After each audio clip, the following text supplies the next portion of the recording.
We don't pick our singles. And I feel, and we because we don't write singles, we just write songs. And if you don't want it on your record and you don't want it to be a single, don't put it on your record, you know? So we make sure that when we put a record out, we're proud of every song. And we have a feeling what's going to be 1, 2, 3, and 4 single.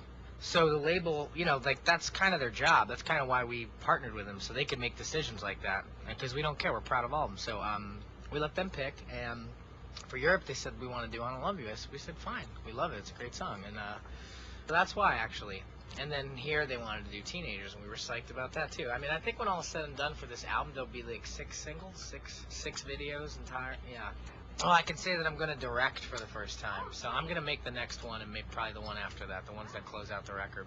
Mark Webb, who we worked with on Helena and Ghost and I Don't Love You, like and Teenagers, he'd always been encouraging me to direct, and I think it may be time, you know.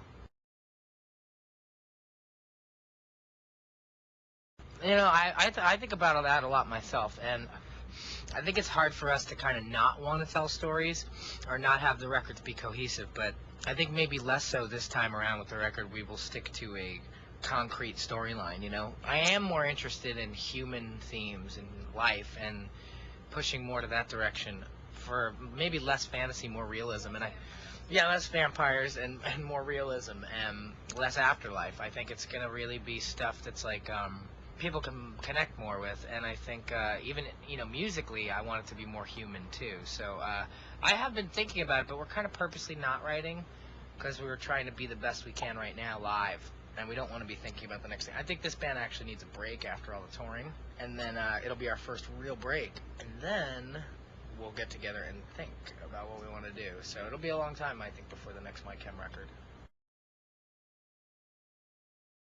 Yes. Mikey's going to come back in the fall. He's actually starting to get a little stir crazy. He was going to come out and surprise us on the road and hang out, but something happened at the airport where they wouldn't let him on the plane, or something happened where, you know, he didn't miss the flight, but something had happened. So he didn't make it out, but we're going to pick him up in Jersey, and he's going to roll with us. So he'll be back in the fall. There's a band, a 3-piece from Nottingham called Lost Alone. And they are seriously, like, they are my favorite new band. And also from Scandinavia, I love this band called Mew, and they're amazing, as well as Muse. And I'm trying to think of what else I'm listening to. Psychedelic Furs, I just bought a best of. Bob Dylan, that's what I'm listening to now.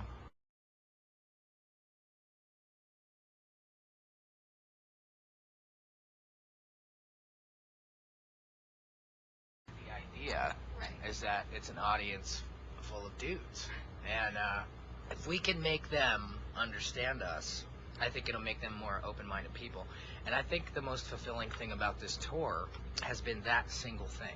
Like, we love playing for our kids, but to play for a guy with no shirt on and a backwards baseball hat who would probably beat the crap out of me, but maybe not. That's because that's generalizing, and I don't want to generalize. But if you make that person say, you know what, I don't know if this dude is gay or straight, and I actually don't care because these guys are just going for it, and I can accept this guy, and I can accept all these guys on stage, then that's a great thing. And that's actually a lot of the homoerotic stuff we've done on stage throughout the years, because it started in the basements.